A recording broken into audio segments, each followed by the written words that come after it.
that is the Ghana we are building, a Ghana powered by discipline, driven by vision, and anchored on shared prosperity. Right Honorable Speaker, having outlined the guiding theme and vision for this budget, I now turn to the state of the Ghanaian economy as at October 2025. Mr. Speaker, and to show where we stand, what we have achieved, and where we are heading. After that, I'll present the policies, priorities, and resource allocation that will drive Ghana's growth, jobs, and economic transformation in 2026 and beyond. Mr. Speaker, at the beginning of the year, we inherited a painful effect of the fiscal slippages of 2024, pressures that weighed heavily on households and businesses and public finances. Mr. Speaker, confidence was fragile, inflation remained elevated, the exchange rate was unstable, and the public debt was elevated. Yet, through visionary leadership, fiscal discipline, and policy consistency, the tide has finally turned. Mr. Speaker, Ghana's economy has now recovered, marked by renewed investor confidence and an improved macroeconomic outlook. Mr. Speaker, I'll now give you real sector performance. Mr. Speaker, Ghana's economy has regained its rhythm. Real GDP expanded by 6.3% in the first half of 2025, up from 5.1% in the same period of 2024, driven by stronger agriculture and service, lower inflation, and renewed business confidence. Non-oil GDP grew by 7.8%, showing that our growth is now powered by domestic production. Mr. Speaker, the service sector remains the heartbeat of recovery, surging 8.8% with ICT up 17.2%, finance and insurance up 9.5%, and education up 14.9%. Agriculture, the backbone of stability, also grew by 6%, doubling that of last year. Mr. Speaker, cocoa rebound from a sharp 21.4%, contracting to 2.8% growth. Mr. Speaker, thanks to the targeted farm support, and smarter policies. Industry held steady despite reduced oil output. Manufacturing rose 6.3% and construction 4.0%, reflecting reliable energy and revived infrastructure projects.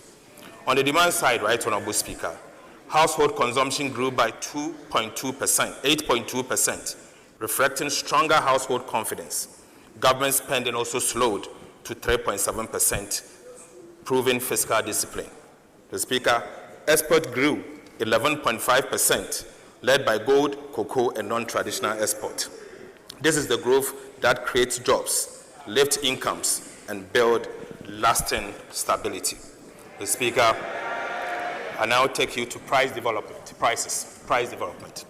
Right Honorable Speaker, inflation has fallen faster than anyone imagined, from 23.8% in December 2024 to 8% by October 2025.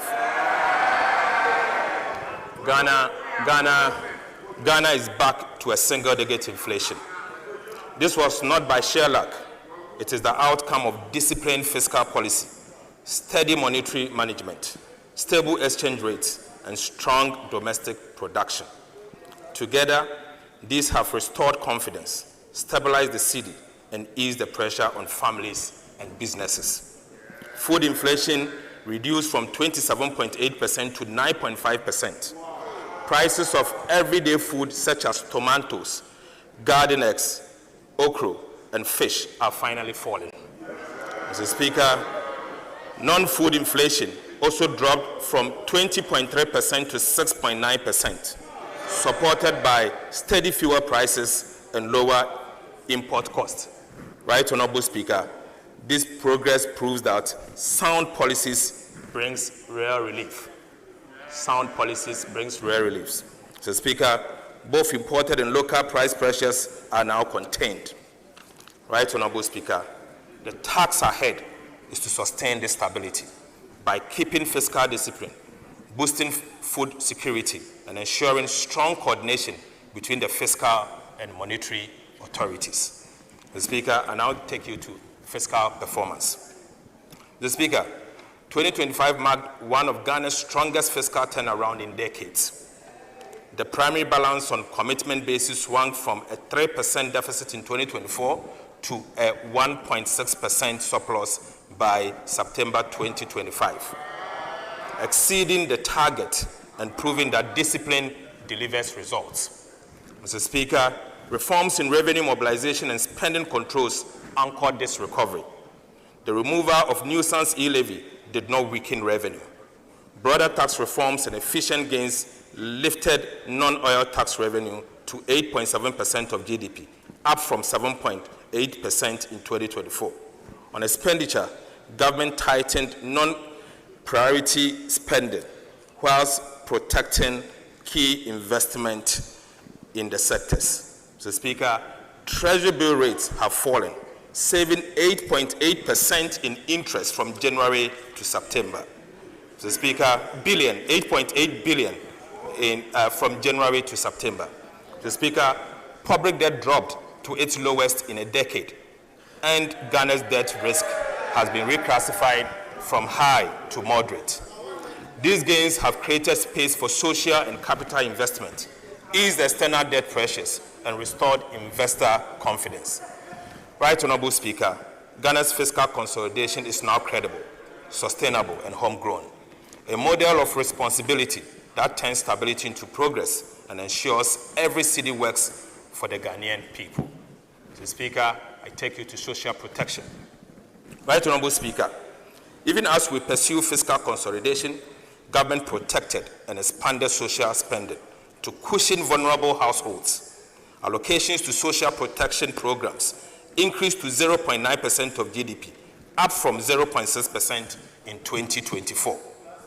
Mr. Speaker, these targeted interventions reflect our conviction that economic stability must translate into social progress. Mr. Speaker, I will now give you an update on power purchase agreements, renegotiations, and other reforms in the energy sector. Right Honorable Speaker, when this administration took office, Ghana's energy sector was saddled with about $1.4 billion United States dollars in debt to independent power producers, a ticking fiscal bomb, I call it. Mr. Speaker, today, that burden has been lessened. We have renegotiated all power purchase agreements, led by Ghanaian experts at no cost to the state, saving over $250 million and restructuring 1.1 billion Ghana cedis over a four-year period. Mr. Speaker, government is now fully current on payment, clearing $300 million United States dollars in 2025 year to date, and allocating $345 million United States dollars for 2026. Mr. Speaker, for the first time, we are not accruing new arrests in energy sector. Solar tariffs, projects like BXC and Mineji have dropped from 18 to 6.5 cents per kilowatt hour, cutting costs and expanding access. Mr. Speaker, this was achieved as part of the renegotiation. Mr. Speaker, the Electricity Company of Ghana revenues has risen almost 90%, from 900 million to 1.7 billion Ghana cedis per month, thanks to better enforcement of the cash waterfall mechanism. Mr. Speaker, I repeat, ECG's revenue has improved by almost 90% per month, from 900 Ghana cedis per month to 1.7 billion Ghana cedis per calendar month. Mr. Speaker, I'll now give you an update on the audit of arrears and payables. Mr. Speaker, upon assuming office, government was confronted with outstanding arrears and payables totaling 68.8 billion Ghana cedis, comprising 50.5 billion in unpaid invoices and interim payment certificate, IPCs, and 18.3 billion in outstanding bank transfer advices, BTs. Mr. Speaker, in fulfillment of our pledge to protect the public purse and ensure value for money, we commissioned the Auditor General working directly with PwC and EY to conduct an independent validation of these arrests and commitment. Mr. Speaker, as I informed this August House during the media review of the 2025 budget, this special audit covered all verified arrests and commitment as at end December 2024. The objective was to establish the legitimacy of the claims, identify irregularities, and address the fiscal risk arising from the accumulation of these arrests and outstanding commitment. Mr. Speaker,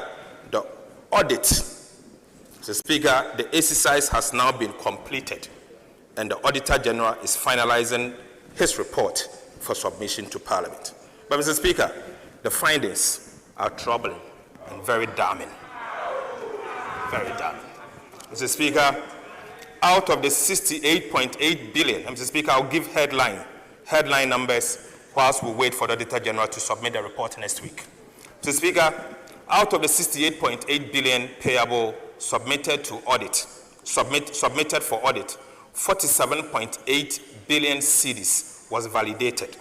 Mr. Speaker, an additional 8.6 billion Ghana cedis remains under review, pending further validation due to inadequate documentation, missing third-party confirmation, and lack of supporting document.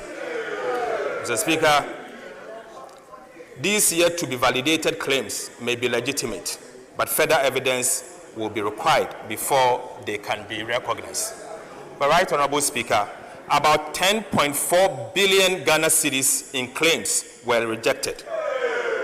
Mr. Speaker, due to duplications, recycled IPCs, inflated invoices, falsified stores receipts advice, and instances of no work but demanded money.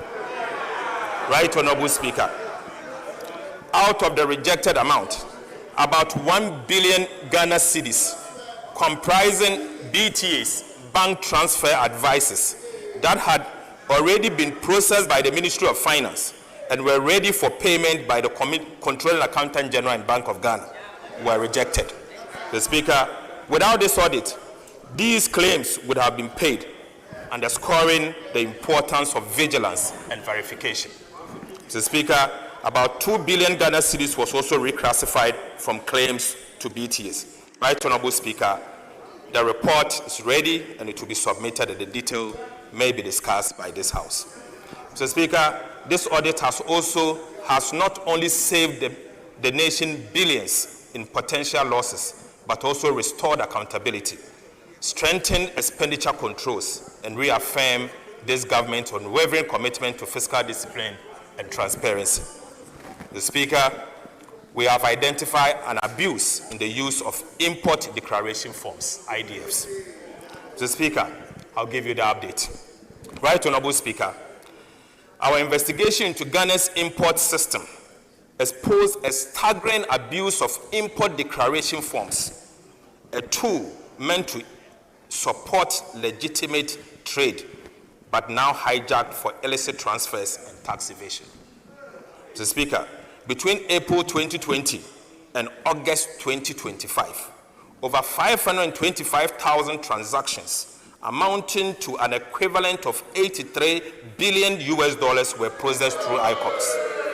Mr. Speaker, surprisingly, this amount of $83 billion were transferred from Ghana in the name of imports. But surprisingly, Mr. Speaker, only 10,440 of these transactions were linked to actual imports. Mr. Speaker, an equivalent of $31 billion in transactions were transferred abroad with no goods imported into the country. Mr. Speaker, this leaks bleeds our reserves, weakens the Ghana cedi, and deprive the economy of resources that should have been used to build schools, roads, and hospitals. Mr. Speaker, the audit also reveals that some importers underdeclared values to hide about 76 billion cedis in imports, denying Ghana about 11 billion Ghana cedis in potential revenue between 2020 to 2025 August. Mr. Speaker, other importers inflated transfer values, aided by some banks that ignored the $200,000 ceiling set by the central bank. Over 17,700 IDF applications broke this limit, channeling an equivalent of about 20 billion United States dollars in unverified transactions out of Ghana. Right, Honorable Speaker, this was not a loophole. Mr. Speaker, I repeat, this was not a loophole. It was an organized system for exploitation. In fact, an organized crime. Mr. Speaker, persons and institutions behind these activities are being referred to the Attorney General, Economic and Organized Crime Office, the FIC, and CID for investigation. Mr. Speaker, also, the Ghana Revenue Authority will establish a special recovery unit to reclaim all this lost revenue between this period. Right, Honorable Speaker, government has since acted decisively. An interagency committee will now audit all imported related transfers going forward. The Bank of Ghana will also match every forest transfer with verified import data. Mr. Speaker, we are drawing a hard line. Every dollar leaving Ghana must deliver real value for the people of Ghana. Mr. Speaker, Ghana's public debt is firmly on downward path. Mr. Speaker, by October 2025, total debt had fallen from 726.7 billion Ghana cedis, or 61.8% of GDP in 2024, to 630.2 billion Ghana cedis, equivalent of 45% of GDP. Mr. Speaker, marking one of the sharpest decline in our history. Mr. Speaker, for the first time in over a decade, we have recorded a negative rate of debt accumulation from a positive 19.1% in 2024 to a negative 13.3% in 2025. Mr. Speaker, this turnaround reflects fiscal discipline, prudent borrowing, and stronger cedi, showing that Ghana's reforms are being measured, Mr. Speaker, and they are showing results. At home, domestic debt market has rebounded. Treasury bill have dropped by 1,600 basis points, with the 91-day Treasury bill at 10.7 from 28.9, the lowest in 14 years. Mr. Speaker, government has paid 20.3 billion Ghana cedis in bond coupons, restoring trust and market liquidity. Mr. Speaker, Eurobond prices are up by 17%, yield down by 300 basis points, and investor confidence is back. Mr. Speaker, Ghana has entered a new era of debt sustainability, anchored on discipline, transparency, and fiscal sovereignty. Mr. Speaker, I'll give an update on sovereign credit ratings. Right, Honorable Speaker, all three major international rating agencies have upgraded Ghana's, affirming new faith in our macroeconomic management. In June 2025, Fitch lifted Ghana from restricted default to B-. Again, Moody's in October upgraded Ghana to CAA1. And Mr. Speaker, in November, a couple of weeks ago, S&P also upgraded Ghana to B-/B. The Speaker, together, these upgrades marks a global vote of confidence. Ghana is once again credible, stable, and open for business. Mr. Speaker, I take you to monetary and financial sector performance. Right, Honorable Speaker, monetary policy in 2025 stayed tight but effective, thanks to prudent management by the central bank and the governor. The Speaker, the Bank of Ghana cut broad money growth to 16.6% and base money to 4.5%. sterilizing 55 billion Ghana cedis to stabilize the cedi and lock in the lowest inflation in 4 years. Right Honorable Speaker, Ghana's external sector remained strong in 2025.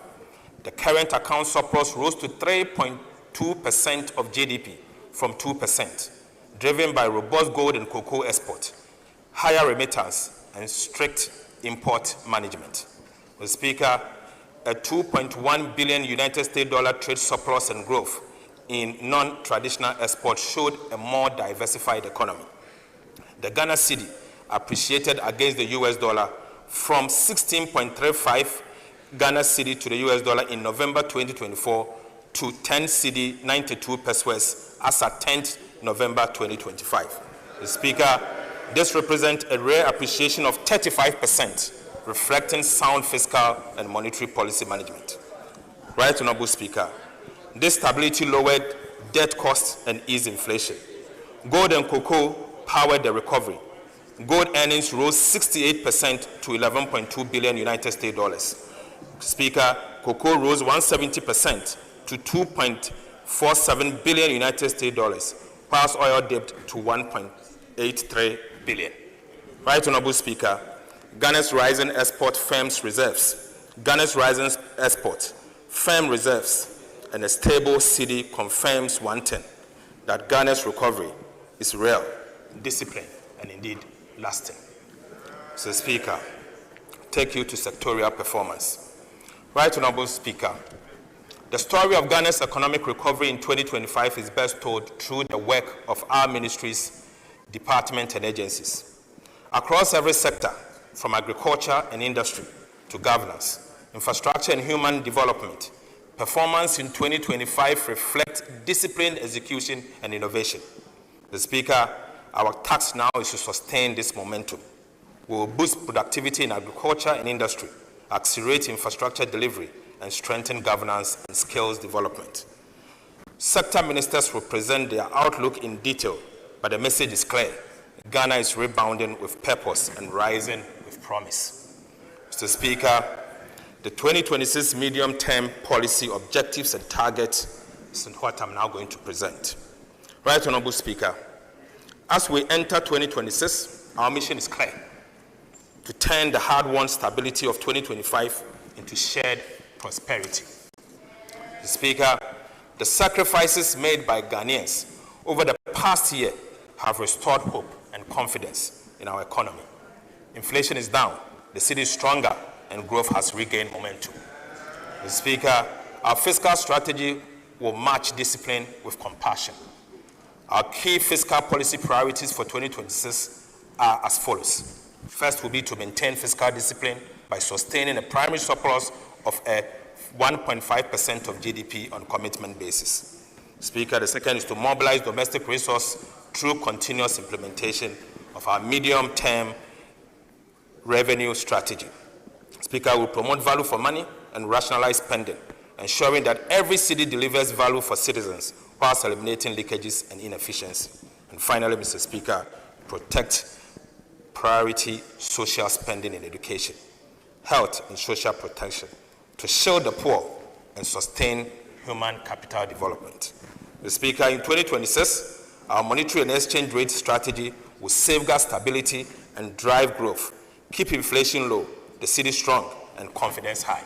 And that will be our monetary and exchange rate strategy. Mr. Speaker, the Bank of Ghana will stay data-driven and cautious, holding inflation within the targeted band of 8 ± 2 and easing only when safe. Speaker, the central bank is doing a good job. Right Honorable Speaker, to advance our medium-term macroeconomic goal of stability, resilience, and shared prosperity, government has set bold but achievable macroeconomic target for 2026 fiscal year and the medium term. Mr. Speaker, over the medium term, from 2026 to 2028, real GDP is set to rise steadily, averaging about 4.9% at the minimum. Non-oil GDP is programmed to grow around 5% at the minimum. So, Speaker, inflation will stay within 8 ± 2% targeted band, reflecting a firm grip on price stability. The Speaker, the fiscal balance will remain strong, with a primary surplus of 1.5% of GDP from 2026 onwards. And Right Honourable Speaker, gross international reserves are expected to provide at least 3 months of import cover over the medium term. Right Honourable Speaker, for the year 2026, we will achieve the following at the minimum. Real GDP growth of at least 4.8%, driven by continued expansion in infrastructure and service sectors, agriculture as well. Non-oil GDP, Mr. Speaker, at least 4.9%. NDI inflation for next year will be at least 8% plus or minus 2. Mr. Speaker, primary surplus of 1.5% of GDP on commitment basis in line with our fiscal responsibility framework to sustain discipline and debt sustainability. Gross international reserves of not less than 3 months of import cover, covering a strong external sector and a strong defense for the Ghana city. Mr. Speaker, Ghana's fiscal strategy over the medium term is to lock in stability and turn it into lasting growth.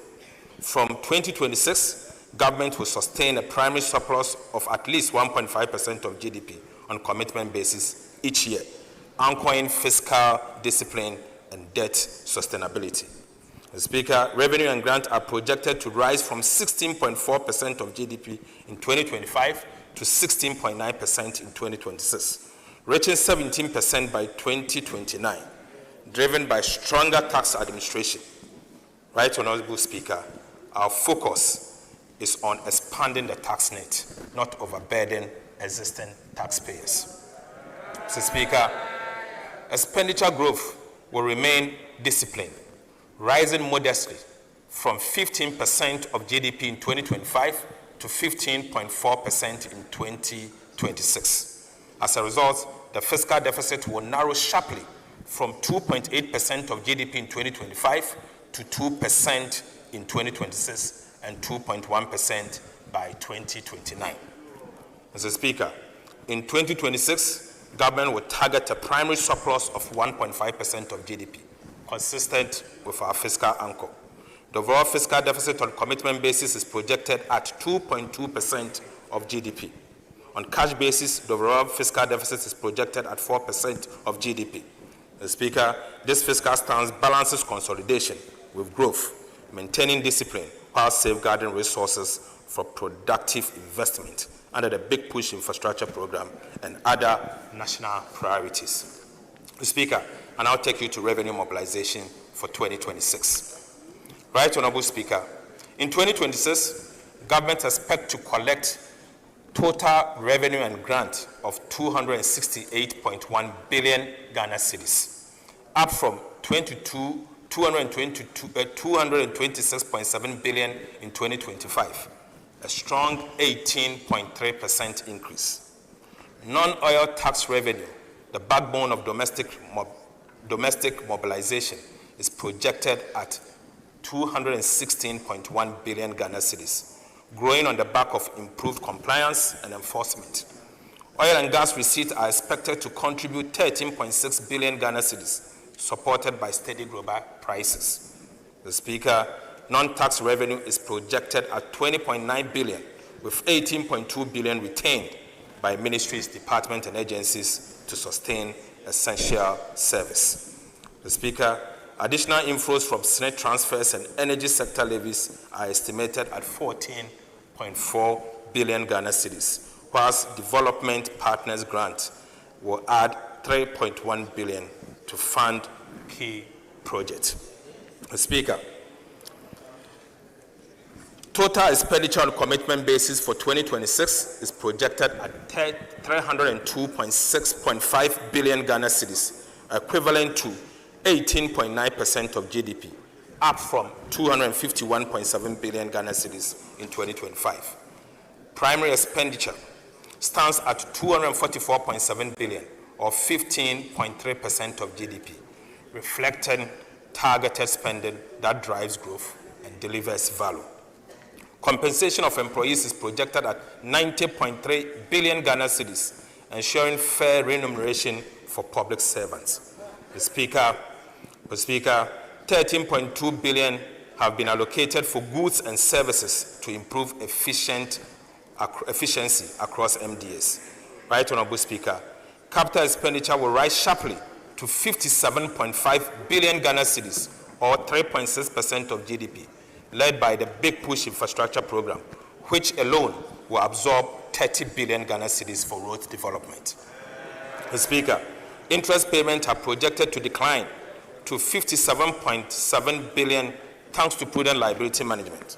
Mr. Speaker, grant to statutory funds, energy payment, and other essential transfers totals 63.6 billion Ghana cedis, whilst ESLA and IPP commitments are estimated at 19.7 billion Ghana cedis. Overall, the 2026 appropriation stands at about 357.1 billion Ghana cedis. Mr. Speaker, this is a bold yet responsible budget designed to sustain stability, build infrastructure, and improve the lives of every Ghanaian. Mr. Speaker, I now take you to budget balances and financing. Right, Honorable Speaker, the overall fiscal balance on commitment basis is projected at a deficit of 34.4 billion, equivalent to 2.2% of GDP.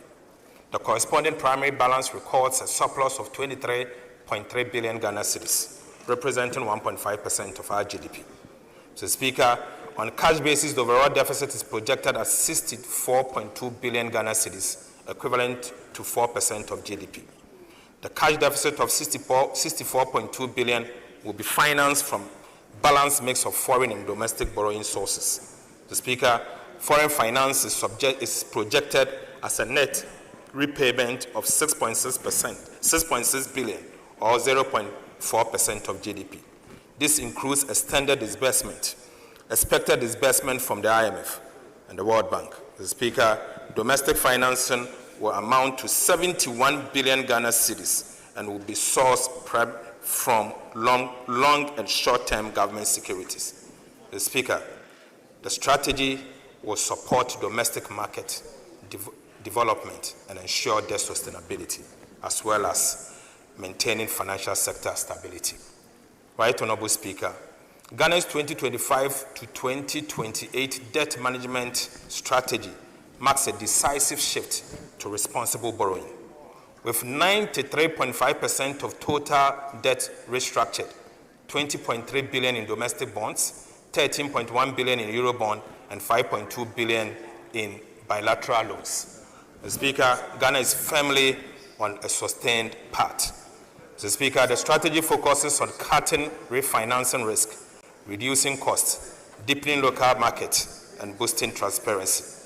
It revives the bond market, building liquidity buffers, and relies mainly on concessional financing from the IMF, World Bank, and bilateral partners. Mr. Speaker, benchmarks including short-term debt below 15%, treasury bills, and 20% of domestic debt and foreign debt capped at 70%. Mr. Speaker, I now take you to the meat. Mr. Speaker, I now take you to the meat. The fiscal policy measures, structural reforms, and key policy initiatives. Right, Honorable Speaker, the choices we made in 2025 have restored macroeconomic stability, built trust in our fiscal institutions, and rekindled the hope of our country. The task before us now is to turn that stability into sustained progress and to make growth felt in every home, every community, and every enterprise. Mr. Speaker, the 2026 budget represents the next phase of our national renewal, a practical, forward-looking plan to consolidate the gains, accelerate transformation, and secure prosperity for all Ghanaians. It is the next chapter in building the Ghana we want, a nation that works around the clock, creates opportunities for all, and protect the dignity and dreams of every citizen. Right, Honorable Speaker, permit me to reaffirm government 3 key priorities for 2026. First, consolidation of macroeconomic stability. Second, we will accelerate economic transformation and job creation. And finally, we will strengthen the security and social sectors for inclusive growth. Mr. Speaker, this budget builds on the stability of 2025 and channels it into action that delivers more jobs, better infrastructure, stronger industries, and better public service. Mr. Speaker, the budget moves Ghana from recovery to transformation and from promises to progress. Right Honorable Speaker, let me now outline the core policy measures, structural reforms, and key policy initiatives that will drive this transformation, each one designed to deliver tangible results, reduce the cost of living, empower businesses, and create decent jobs. First, on the fiscal policy measures and structural reforms. Mr. Speaker, government remains steadfast in the commitment to restore and sustain fiscal stability as the foundation for inclusive growth. Our focus for 2026 and the medium term is to maintain a primary surplus of 1.5% of GDP on commitment basis.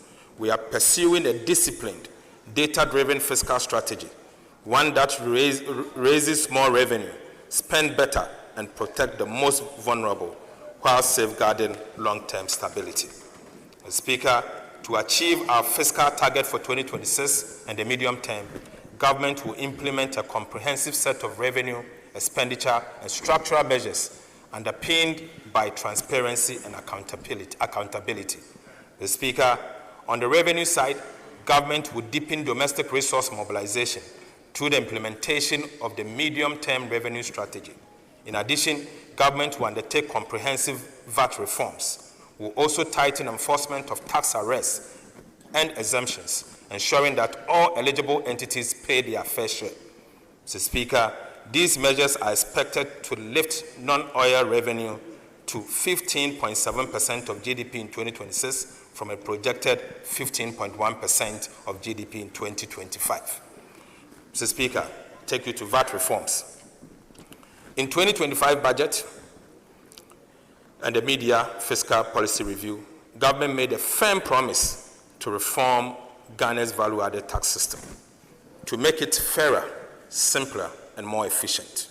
We pledge to remove distortions, addressing the cascading effect inherent in the VAT system, strengthen compliance, and create a tax regime that supports both businesses and fiscal stability. These distortions have negatively impacted overall welfare, increased the deadweight loss in the economy, and significantly reduced VAT compliance. Today, Mr. Speaker, I'm proud to report to this House that we have finally delivered on that promise.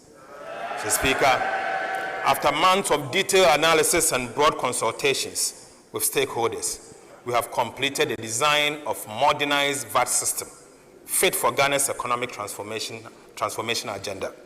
Mr. Speaker, government is therefore submitting to this House today and for approval, Mr. Speaker, a bold package of VAT reforms that will make our tax system more equitable, transparent, and business-friendly. Right Honorable Speaker, the new VAT reforms will do the following. We will abolish the COVID-19 health recovery levy. Mr. Speaker, we will abolish the decoupling of Kessben and national health insurance levies from the VAT tax base. Mr. Speaker, we will abolish VAT on recognizance and prospecting of minerals. Mr. Speaker, we will reduce the effective VAT rate from 21.9% to 20%. Mr. Speaker, we will raise the VAT registration threshold from 200,000 to 750,000 cedis.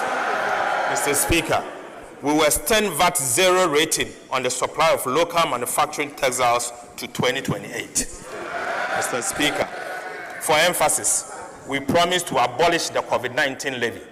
With the support of this House, Mr. Speaker, I'm proud to say that I'm happy to announce that today, COVID-19 levy is accordingly abolished.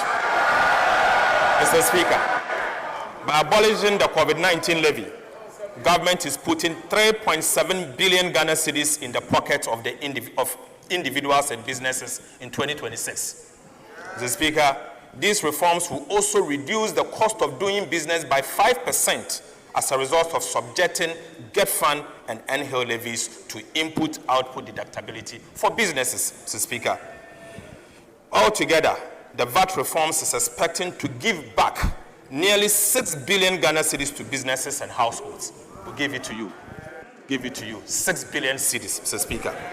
Right Honorable Speaker, the VAT registration threshold has declined in real terms from 200,000 Ghana cedis in 2015 to approximately 48,000 Ghana cedis in current values. Mr. Speaker, this means that small and micro businesses that were exempted in 2015 from VAT registration are now compelled to register and charge VAT. This has placed an undue burden on small and micro businesses and also increased the cost of administering VAT. Right Honorable Speaker, the increase in VAT threshold is expected to address this problem and make VAT administration simpler and easier to implement. So, Speaker, VAT on mineral exploration and reconnaissance has led to very little investment in minerals exploration over the past 2 decades. So, Speaker, abolishing VAT on minerals exploration and reconnaissance will revive investor confidence, stimulate greenfield activities, and ensure the long-term sustainability of the country's mining sector. Right Honorable Speaker, this measure will promote responsible mining and help to mitigate the hazard mineral prospecting that degrades our forests and water bodies. Mr. Speaker, to support the domestic textiles industry, government zero-rated a VAT on supply of local manufactured textiles, which is due to end in December 2025. Government is resolute in supporting the domestic textiles industry, which has demonstrated a capability to expand when given the appropriate fiscal incentives. Mr. Speaker, in line with this and the Ghana Textiles and Garment Policy, government has decided to extend the zero rating to end December 2028, protecting over 2,000 direct jobs. Mr. Speaker, the VAT reforms will make Ghana a more business-friendly economy, create the opportunity for businesses and expansion and to create more jobs. Mr. Speaker, we are not only seeking to change the policy and framework around VAT, we are also deploying electronic and digital solutions to improve VAT administration. Mr. Speaker, the measures proposed will include the following: the introduction of digital solutions to tax collection system. The second is to introduce the fiscal electronic devices. The third, Mr. Speaker, the introduction of VAT reward schemes designed to encourage general public to assist with policing VAT revenues by collecting VAT receipt for purchases they make. Mr. Speaker, this will allow taxpayers to use their VAT receipt to benefit from a VAT promotion and reward scheme. Right Honorable Speaker, these reforms mark a turning point in Ghana's value-added tax administration. They will make compliance easier for businesses, strengthen revenue mobilization, and enhance credibility of our fiscal framework for 2026 and the medium term. Mr. Speaker, the Ghana Revenue Authority will roll out a comprehensive public education and awareness campaign to ensure a smooth and transparent implementation of these reforms. Mr. Speaker, it honors our pledge to lighten the load on honest taxpayers whilst building a strong, fairer foundation for national development. Right Honorable Speaker, beyond the VAT, government will, ahead of 2027, embark on a comprehensive reform of Ghana's key tax laws, including the Income Tax Act, Excise Tax Acts, and the Customs Tax Act, to align them with global best practices, promote equity and competitiveness, simplifying compliance and enhance revenue generation. The Ministry of Finance will commence these reviews in 2026, engage stakeholders, and submit a draft to Parliament as part of the 2027 budget. Mr. Speaker, closing revenue leakages at the port. Right Honorable Speaker, significant leakages at our port continue to undermine revenue mobilization. A recent audit revealed systemic weakness in classification, valuation, and cargo inspection. In 2024 alone, Ghana recorded imports valued at 204 billion Ghana cedis in cost insurance and fleet. Yet, only 85 billion Ghana cedis was taxable, pointing to misclassification and underinvoicing. To tackle this, government will deploy an AI-driven pre-arrival inspection for all cross-border shipment. Mr. Speaker, this technology is programmed to detect undervaluation, flag high-risk goods, and strengthen customs capacity to combat smuggling, improve safety, and protect national security. Right Honorable Speaker, by integrating automation into port operations, we expect to significantly boost customs revenue, enhance trade efficiency, and close long-standing revenue gaps. Mr. Speaker, on the expenditure front, we will continue to rationalize spending by eliminating low-value programs and streamline earmark funds, freeing space for critical priority projects such as roads, energy, agriculture, and education. Mr. Speaker, every cedi saved will be redirected to projects that create jobs and delivers tangible benefit for Ghanaians. Mr. Speaker, to achieve this and support the fiscal sustainability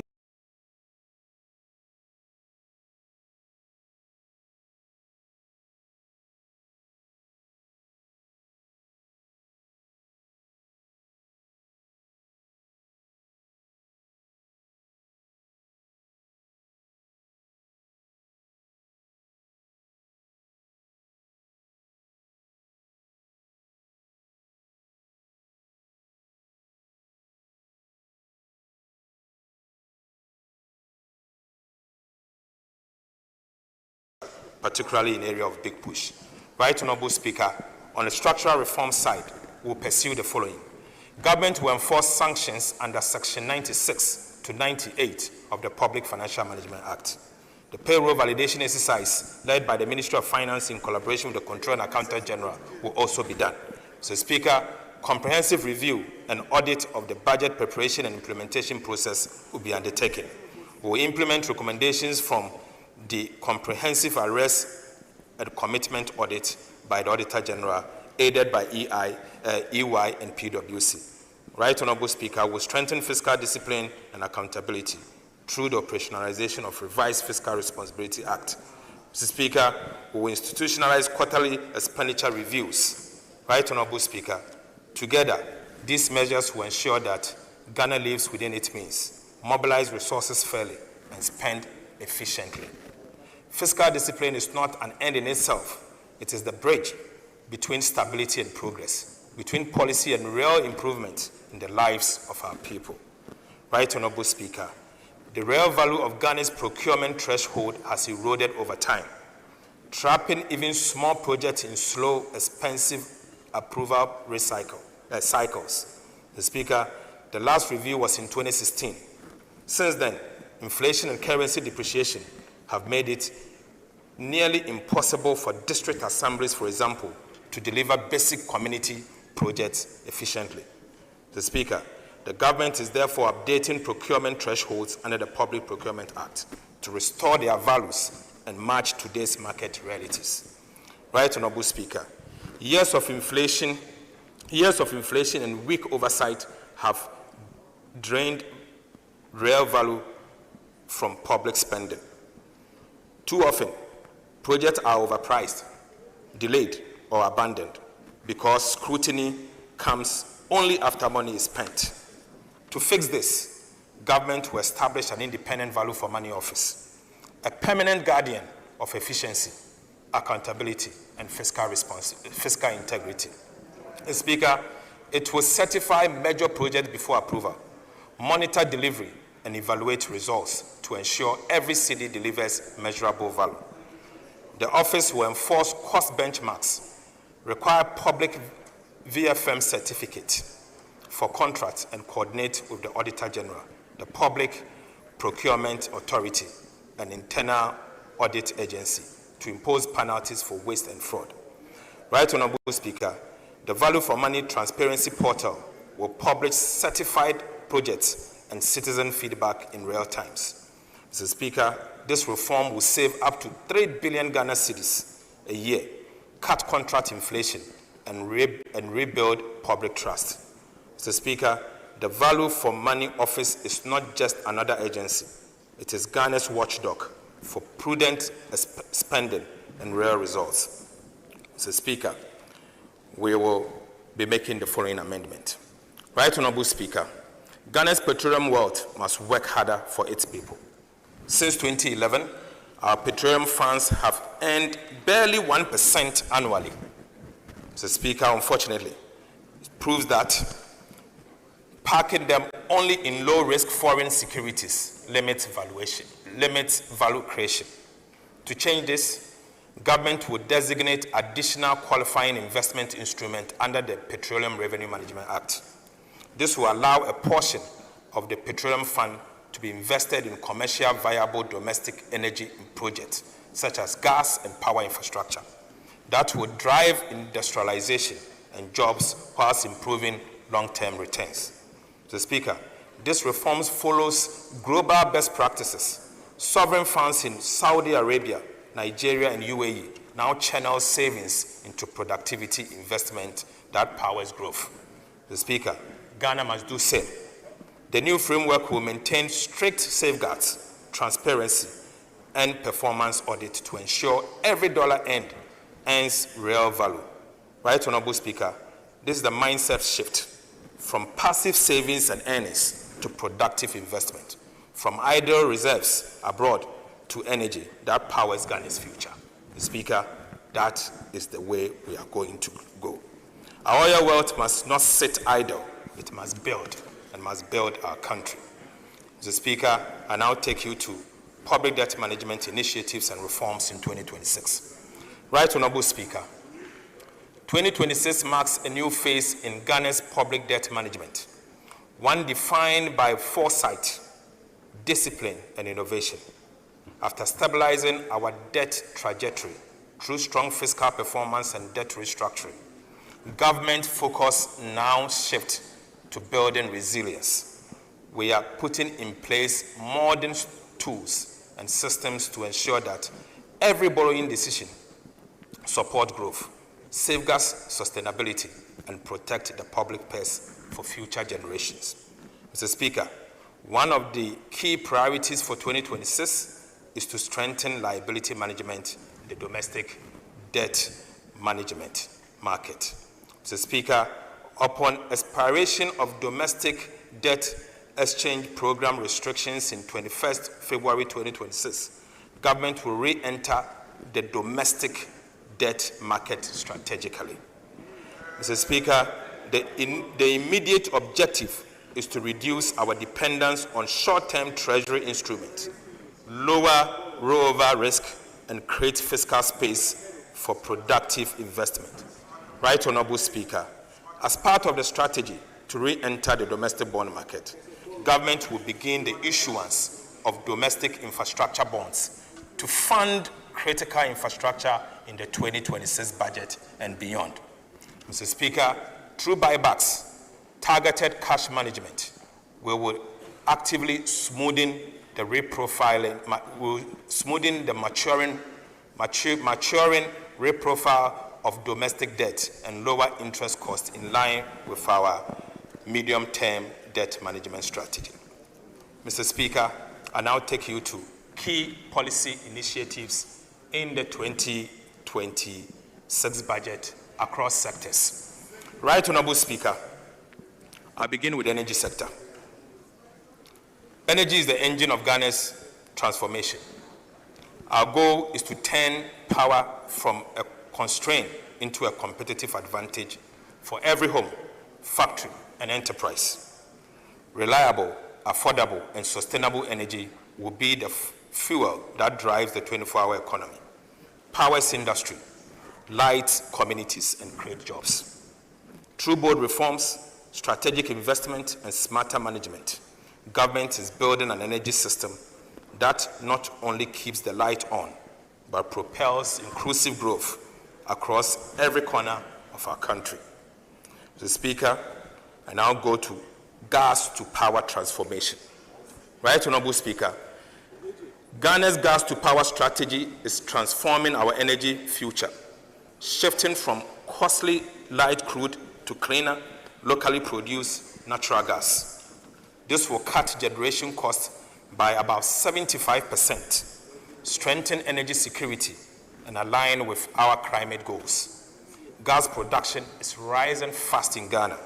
Mr. Speaker, the offshore Cape 3-Point partners, OCTP partners, have expanded capacity from 240 to 270 million standard cubic feet per day, while Jubilee and 10 field partners now supply about 130 from 110 million cubic feet per day. Mr. Speaker, within 10 months, we have added more than 50 million standard cubic feet per day of gas. Right Honorable Speaker, new agreement will add another 150 million standard cubic feet daily, ensuring reliable, affordable fuel for power generation. To process this additional gas for power generation, government is fast-tracking the Ghana Gas Processing Plant, GPP2. So, Speaker, this shift means cheaper power, cleaner energy, and a stronger, self-reliant Ghana.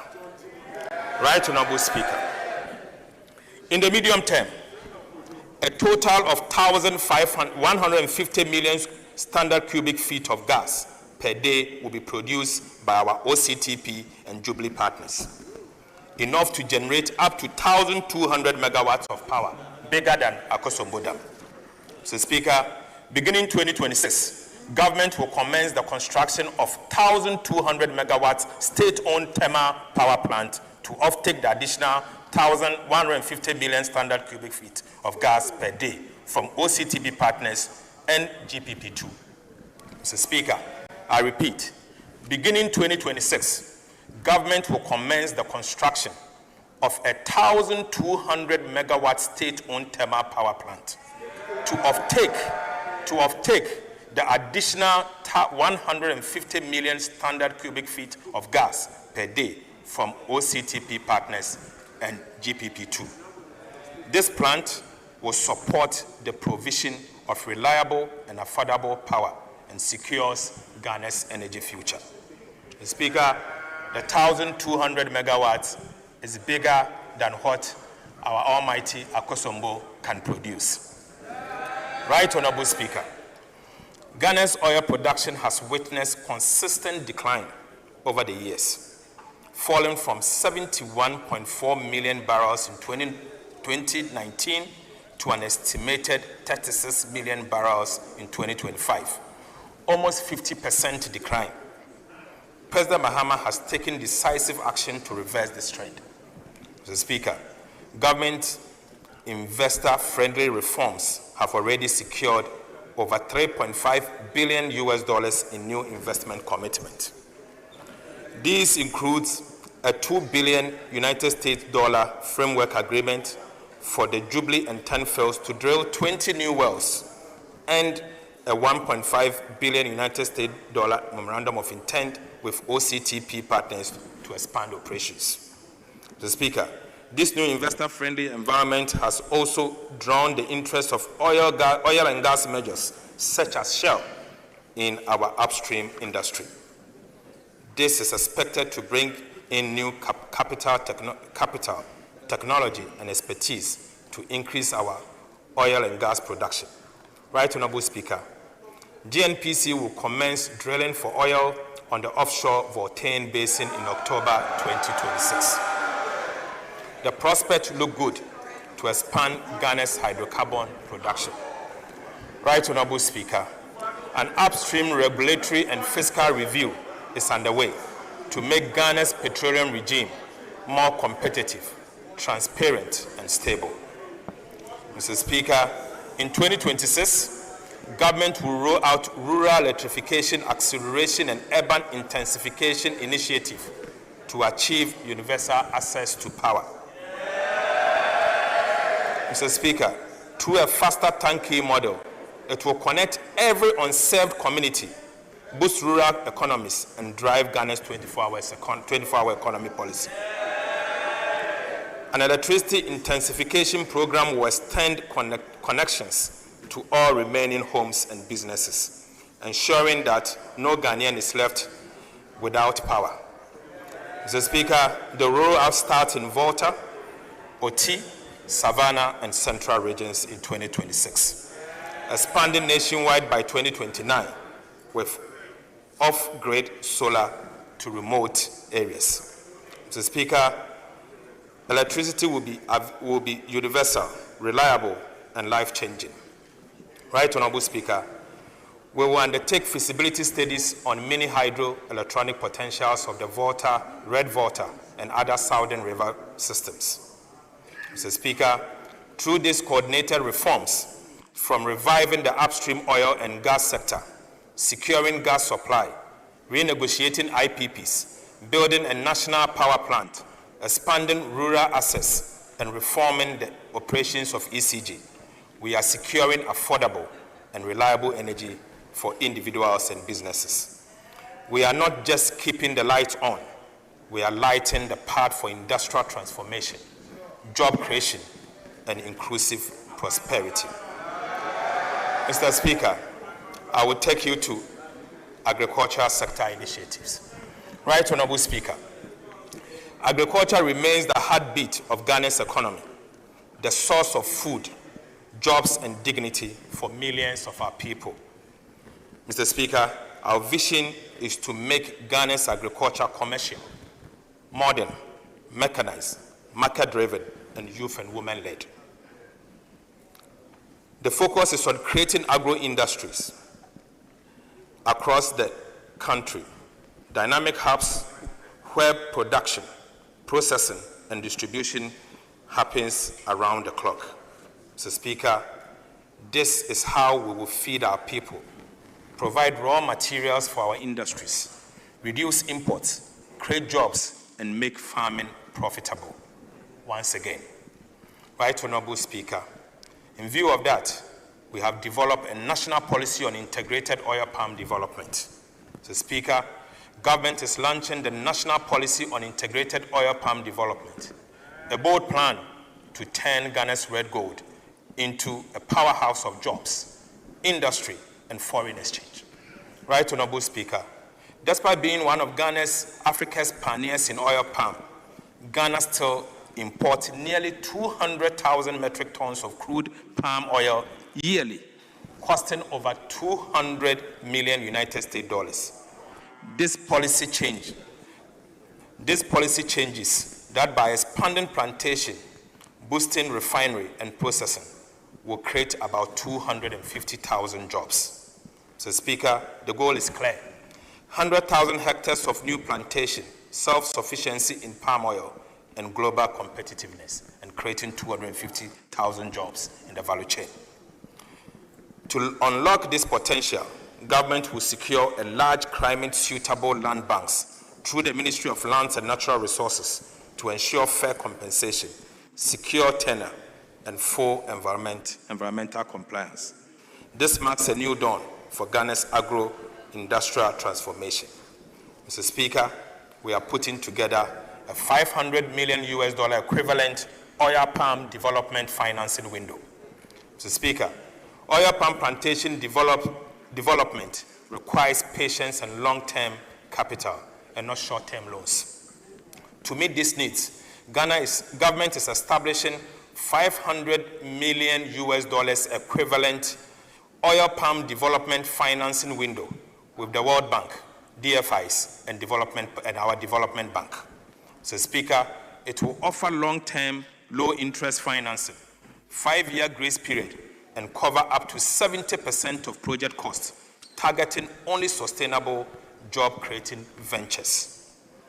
Right Honorable Speaker, smallholder farmers will be at the center of this policy. Mr. Speaker, through our Outgrower Partnership Scheme, they will access improved seedlings, mechanization, credit, and guarantee offtake at a fair price. Right Honorable Speaker, the Tree Crops Development Authority, Oil Palm Research Institute, OPRI, and the Ghana Exim Bank will provide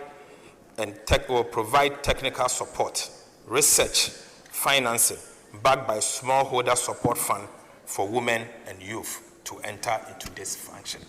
So, Speaker, the Tree Crops Development Authority will regulate production, whilst OPRI develops the high-yield varieties. A tax stamp regime for edible oils will be introduced to curb smuggling and protect local production. So, Speaker, together, these reforms will make Ghana self-sufficient, export-ready, and regional leader in sustainable palm oil by 2032. Right, Honorable Speaker, this policy is more than agriculture. It is a blueprint for industrialization, rural transformation, and shared prosperity. Ghana has the land. We have the people. This adds the vision. This adds the vision to turn every palm planted into a lasting prosperity. So, Speaker, we will establish farmer service centers. Right, Honorable Speaker, under the Farmer Service Centers initiative, the government will provide agriculture mechanization machinery for 50 agricultural districts with over 4,400 different machineries. So, Speaker, these machineries will include the following.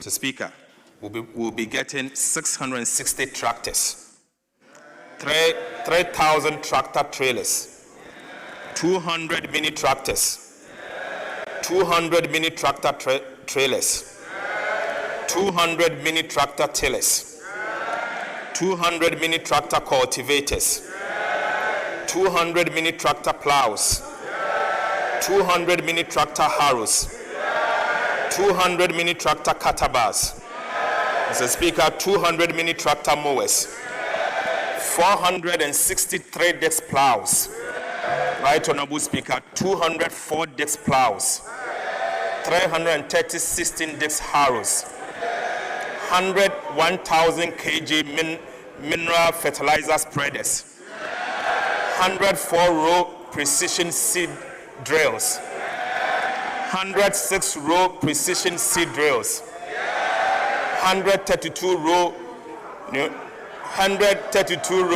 pneumatic seed drills, 300 800-liter boom sprayers, 50 combined harvesters, 50 maize headers for combined harvesters, and Mr. Speaker, will also provide 25 soil header for combined harvesters.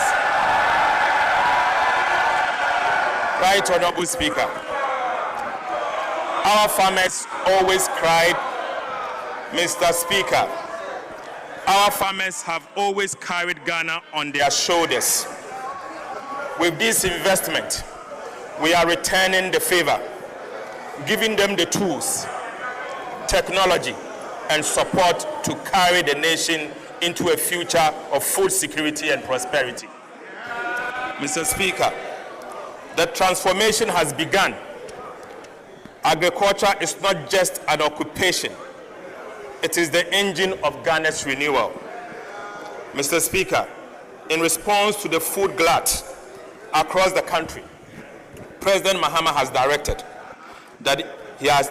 the immediate release of an additional 200 million Ghana cedis to Food Buffer Stock Company to purchase and store the excess food to protect the investment and income of our cherished food, crops, and poultry farmers. The Speaker, that will be processed ASAP. Right, Honorable Speaker, President Mahama has also directed that all schools, from basic to secondary, to purchase rice, maize, chicken, and eggs produced in Ghana only. Mr. Speaker, I repeat, President Mahama has also directed that all schools, from basics to secondary schools, to purchase rice, maize, chicken, and eggs produced in Ghana only.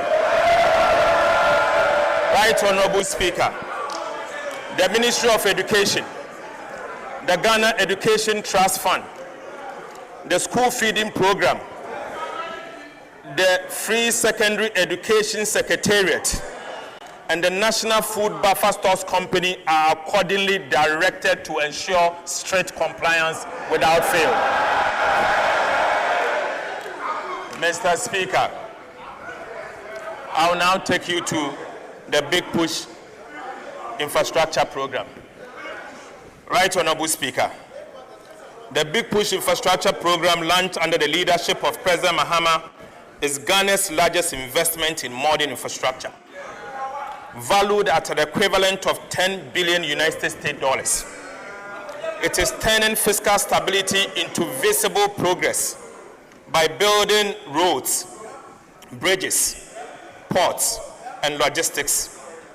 Mr. Speaker, in 2025, 13.8 billion Ghana cedis was dedicated to strategic road projects across all regions, guided by economic returns, equity, and alignment with 24-hour economy.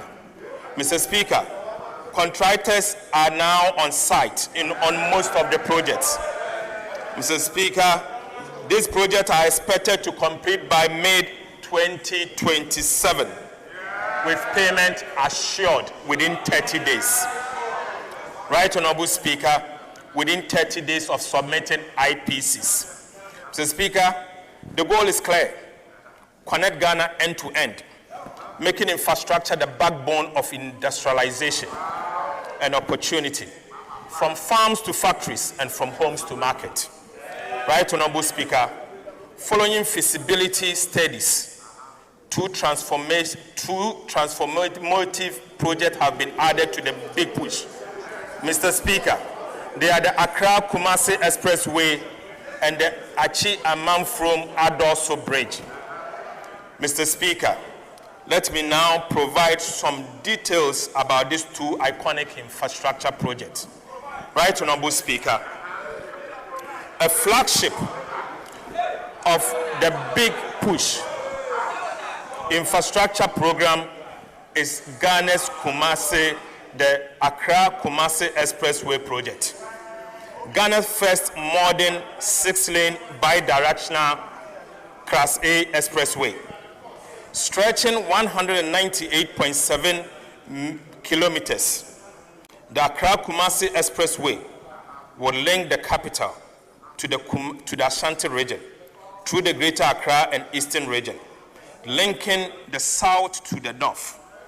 The Accra-Kumasi Expressway, which is on a new alignment, will reduce current travel distance by 50 kilometers, from 250 kilometers to 198.7 kilometers. Mr. Speaker, the Accra-Kumasi Expressway is also expected to have travel time between Accra and Kumasi, reducing transport costs by nearly 40%. Mr. Speaker, the Accra-Kumasi Expressway project alone is expected to create over 30,000 direct and indirect jobs during construction. Right, Honorable Speaker, beyond mobility, it will stimulate industrial parks, logistic hubs, and service economies along its route, powering the 24-hour economy and strengthening Ghana's competitiveness. Mr. Speaker, the expressway will feature 8 major interchanges, each designed to ease urban congestion and improve regional connectivity. The interchanges will be located at the Accra Hub, Adesso, Esaman Kessben, Achem Odan, Ofuase, Lake Bosomtwe, and Kumasi. Mr. Speaker, for emphasis, the expressway will feature 8 major interchanges, each designed to ease urban congestion and improve regional connectivity. The interchanges will be located at the Accra Hub, Adesso, Esaman Kessben, Achem Odan, Ofuase, Lake Bosomtwe, and Kumasi. Mr. Speaker, it will also include 3 major bridges over the Birim and Pra rivers. Right, Honorable Speaker, The project will include 4 service areas equipped with emergency medical facilities, fire stations, maintenance and rescue centers, catering rest stops, fuel stations, electric vehicle charging stations, and parking lots. Right, Honorable Speaker. These facilities will operate 24 hours in line with our 24-hour economy program. Mr. Speaker, 2 modern 20-toll lane plaza, the Accra Mainline Toll Plaza and the Kumasi Mainline Toll Plaza will deploy automated systems to ensure efficient revenue collection and minimal delays. Mr. Speaker, the Accra-Kumasi Expressway will open up our dear country. Right, Honorable Speaker, the Adoso Echiamam Bridge and related road network will open up the farm prince to large-scale commercial agriculture. This is urgently required to unlock the agriculture and economic potential of the farm prince enclave. Mr. Speaker, government has also identified one of the major causes of food inflation to be bad roads linking food-producing enclaves to market. Mr. Speaker, as a result, government is announcing a 3-year program to construct 1,000 kilometers of agriculture enclave roads. Right, Honorable Speaker, the Agriculture Enclave Roads program will be implemented by the Department of Feeder Roads under the Ministry of Roads and Highways. Mr. Speaker, the roads will be carefully selected and constructed in food processing enclaves only with the support of the Ministry of Agriculture. Right, Honorable Speaker, this will ensure that food produced is transported from farm gate to market to reduce transportation costs, post-harvest losses, and enhance food security generally. Mr. Speaker, the Big Push infrastructure program is more than a construction drive. It is a nation-building vision. It will create thousands of jobs, empower local contractors, and strengthen linkages with domestic industries in agro-processing, manufacturing, and construction. Mr. Speaker, it is about connecting opportunities, linking people and markets so that growth is not confined to few cities, but shared across the entire country. Right, Honorable Speaker, through the Big Push, we are proving that Ghana can build its way into prosperity. One road, one bridge at a time. Mr. Speaker, this is the era of infrastructure. Ghana will not only build to recover, but will build to transform. Mr. Speaker, Ghana Airport Company will also introduce an airport development fee to rehabilitate Sunyani Airport, construct a new airport at Bogatanga, build a multi-purpose car park and a connecting concourse between the Terminal 2 and Terminal 3 at the Kotoka International Airport. Mr. Speaker, land and natural resources are the foundation of Ghana's wealth and future. For too long, our land system have been slowed. Opaque, our land administration system have been slow, opaque, and prone to fraud. Mr. Speaker, this is stifling investment and opportunities. Government has launched a technology-led land administration reform to bring forth transparency and speed to land transactions. Right, Honorable Speaker, every Ghanaian will soon be able to register, verify, and transfer land online, ending the era of missing files, corruption, and disputes. Mr. Speaker, to sustain this transformation, the Land Commission, working with the Ministry of Lands and Natural Resources, will retain all its revenue to fund a technology-led national land registry. Mr. Speaker, this will integrate land, planning, and property data on one secure platform. Mr. Speaker, this will unlock access to credit, boost agriculture business, and make land a catalyst for jobs. Land will no longer be a source of conflict, but a foundation for shared prosperity. Right, Honorable Speaker, Ghana is also protecting Ghana's forest. Government is also protecting Ghana's forests, rivers, and mineral wealth.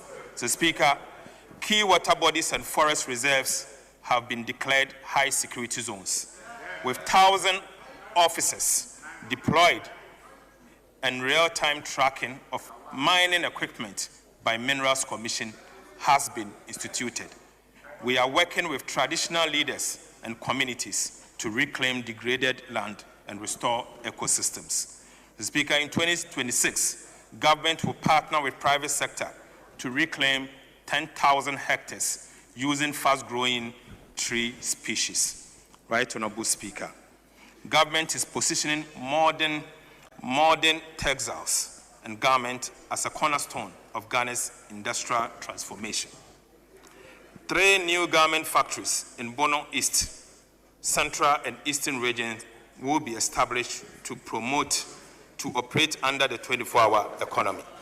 Mr. Speaker, this will create about 20,000 direct jobs and boost community livelihood through private sector partnership. To strengthen local manufacturing, export of non-ferrous scrap metals and raw rubber will be restricted under the Feed the Industry program. Mr. Speaker, to strengthen local manufacturing, export of non-ferrous scrap metals and raw rubbers will be restricted under the Feed the Industry program. This will channel raw materials to domestic processes, support component manufacturing, and build stronger value chain in metals and rubber-based industries. Right, Honorable Speaker, 7 new agro-processing plants in the Northern, Central, Ahafo, Bono, Northeast, Bono East, and Western North regions will soon be fully operational. This will process yam, fish, poultry, cashew, rice, shea, and palm kernel oil, cutting post-harvest losses, generating 700 direct jobs, and providing reliable markets for thousands of farmers. Mr. Speaker, these initiatives mark a decisive shift from exporting raw materials to building factories, adding value, and creating jobs for our dear youth.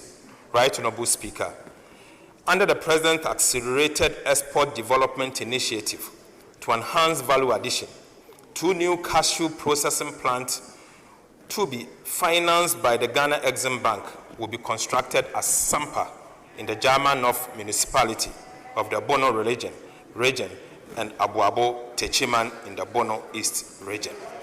The Speaker, I now take you to education. The Speaker, we recognize education as a transformative tool and a catalyst for social mobility. We will deepen our investment in education, especially on infrastructure, to cultivate a generation of informed global citizens.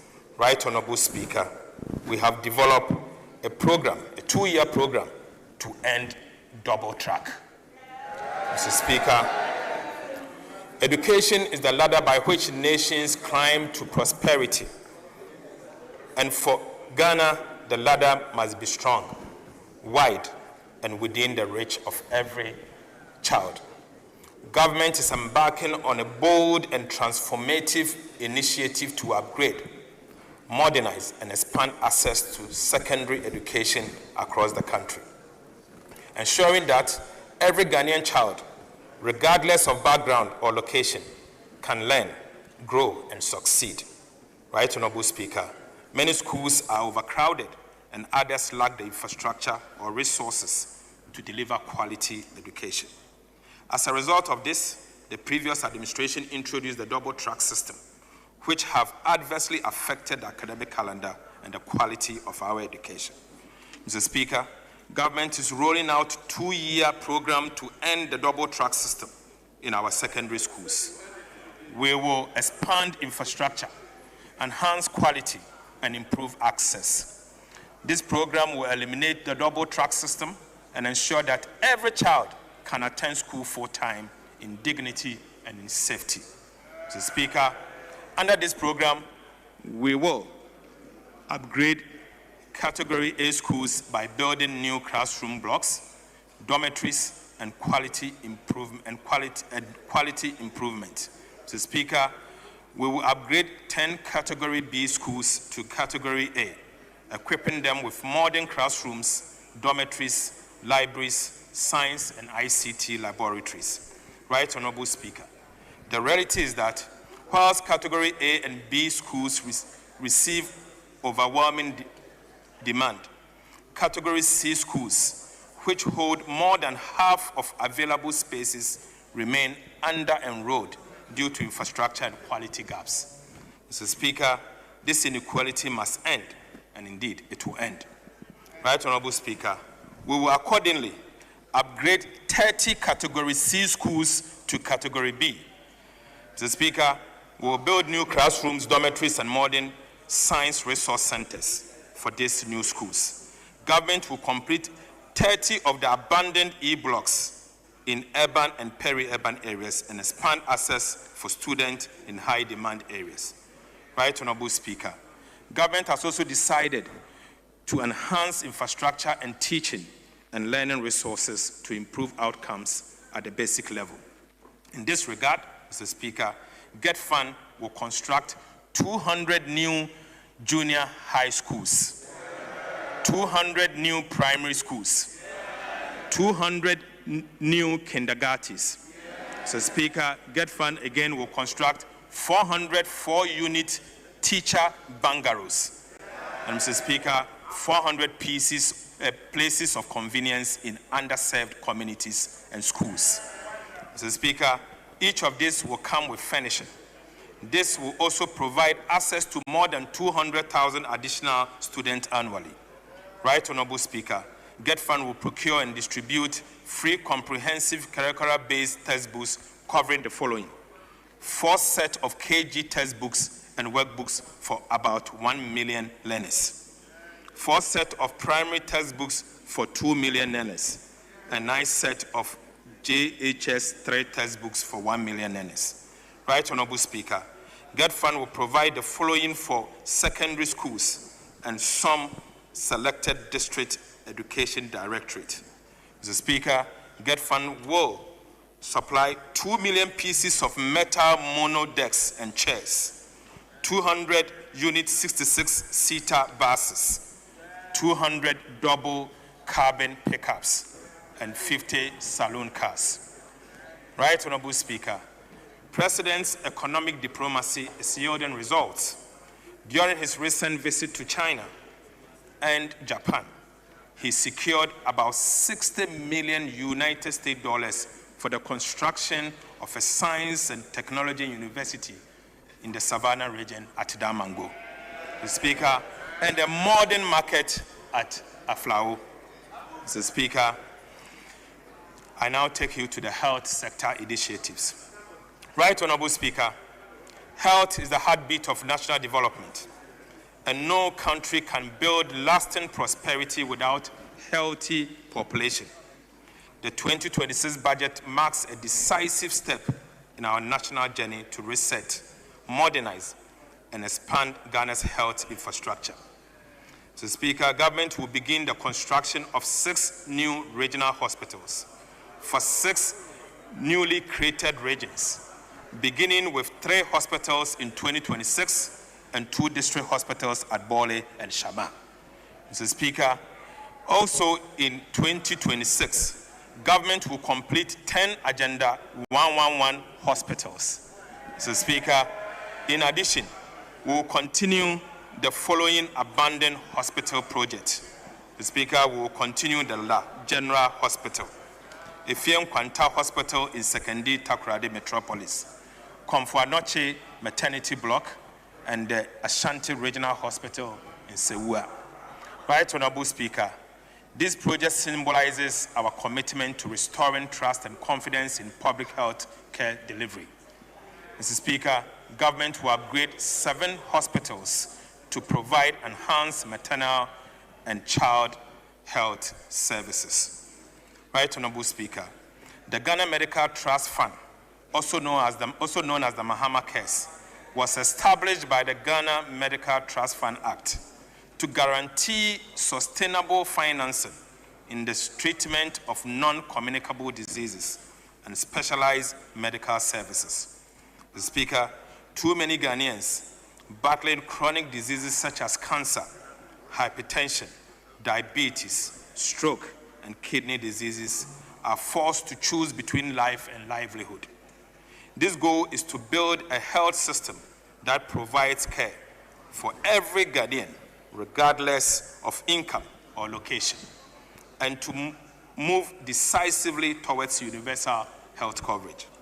In 2026, Mahama Cares will introduce a comprehensive NCD financing, non-communicable disease financing policy that defines eligible conditions, approved service lists, tariffs, and essential medicines.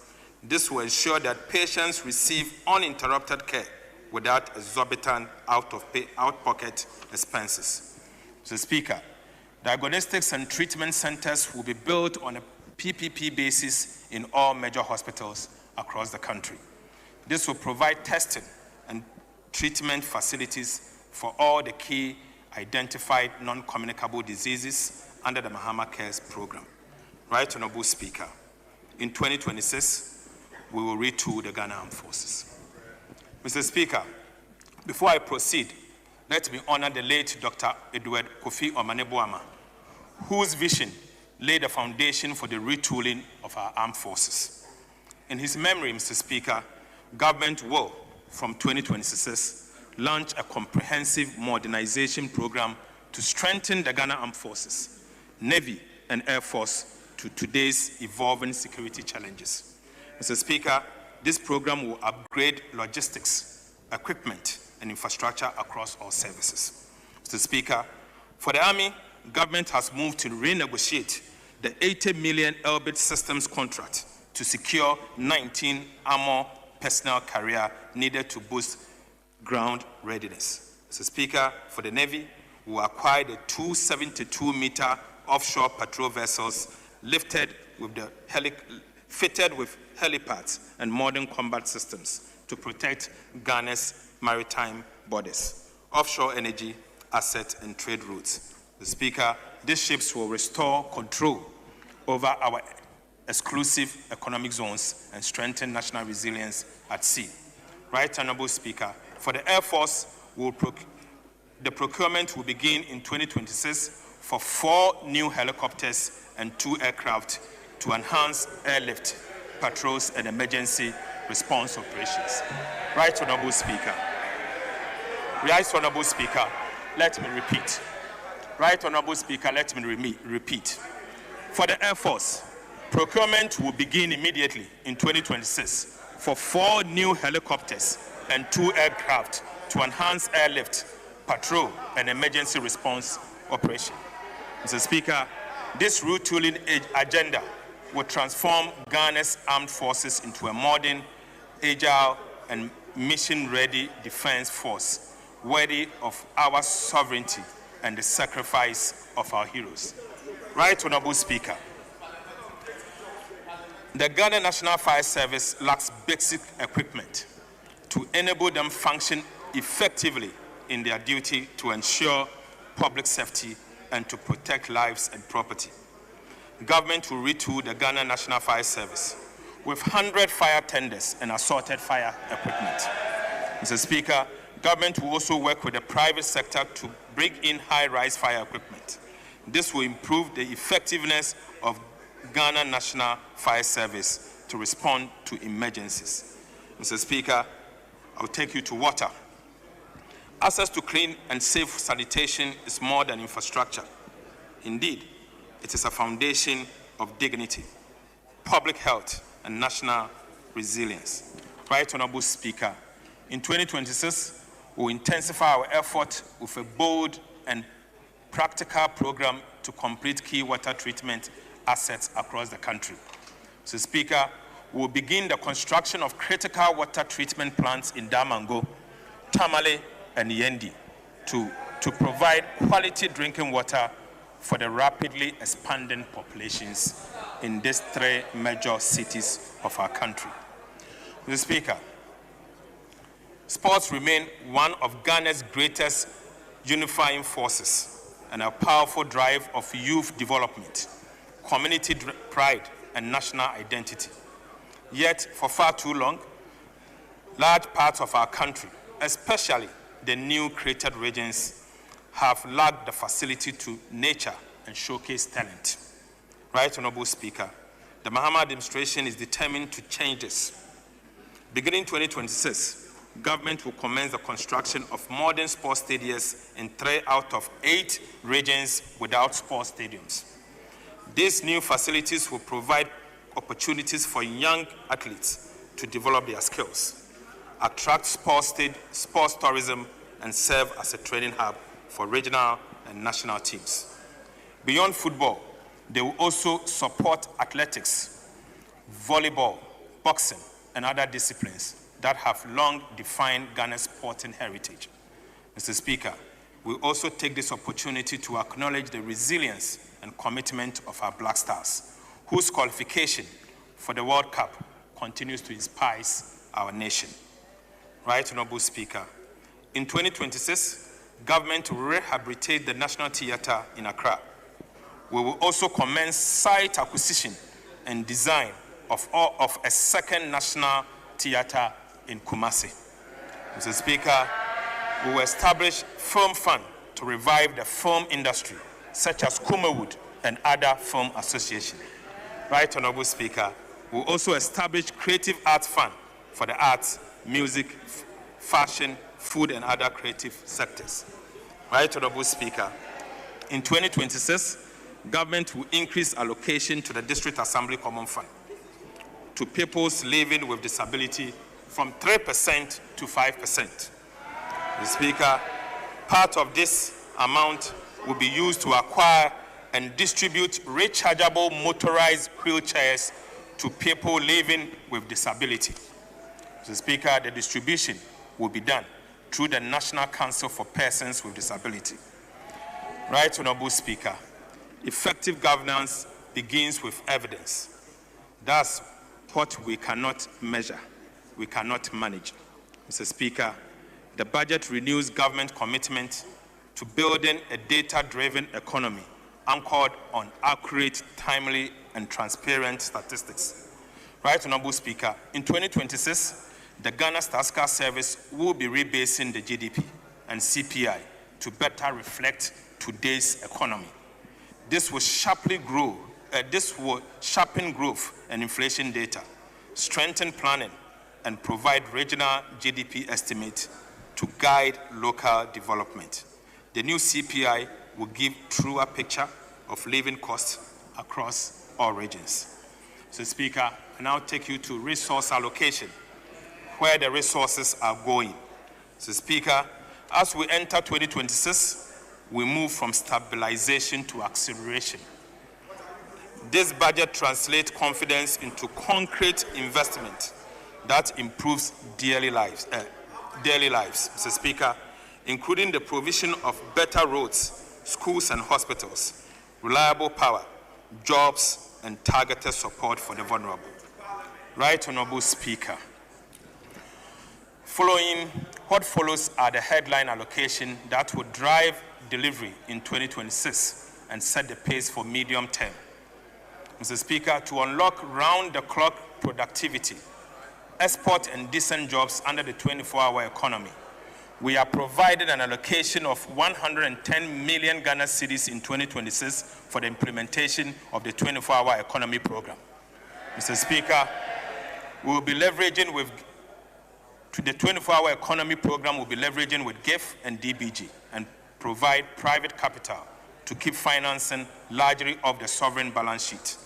Mr. Speaker, we have allocated an amount of 2.2 billion Ghana cedis to the Ministry of Food and Agriculture.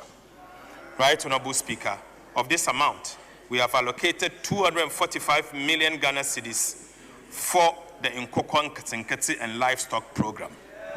Mr. Speaker, we have allocated another 200 million Ghana cedis to the National Food Buffer Stocks Company to purchase excess food storage.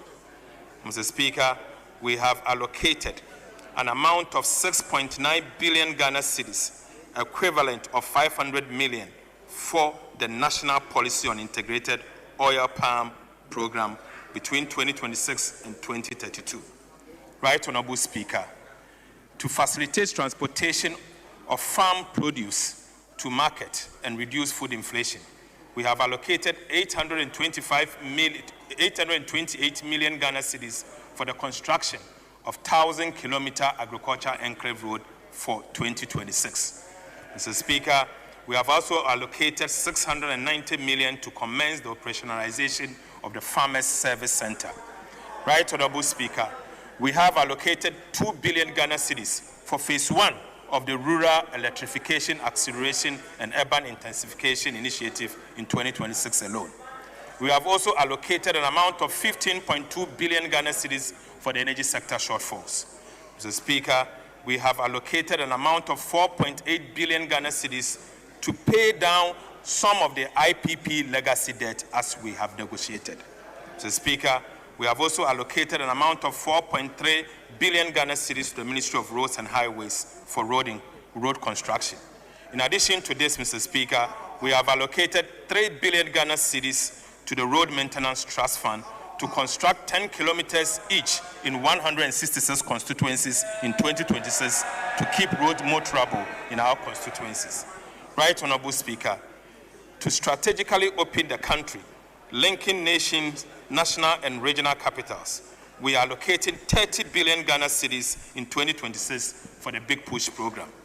Mr. Speaker, we have also allocated 33.3 billion Ghana cedis to the Ministry of Education for its program and activities in 2026. Again, Mr. Speaker, aside the amount allocated to the Ministry of Education, we have also allocated 9.9 billion Ghana cedis to the Ghana Education Trust Fund. Mr. Speaker, we have provisioned an amount of 4.2 billion Ghana cedis for the free secondary education program. Mr. Speaker, to end the double track, we have allocated 1.1 billion Ghana cedis for the infrastructure programs I mentioned earlier. Mr. Speaker, again, we have allocated an amount of 537 million Ghana cedis for the no-fees stress policy. Mr. Speaker, that's not all. We have allocated 25 million Ghana cedis for free tertiary education for persons living with disabilities.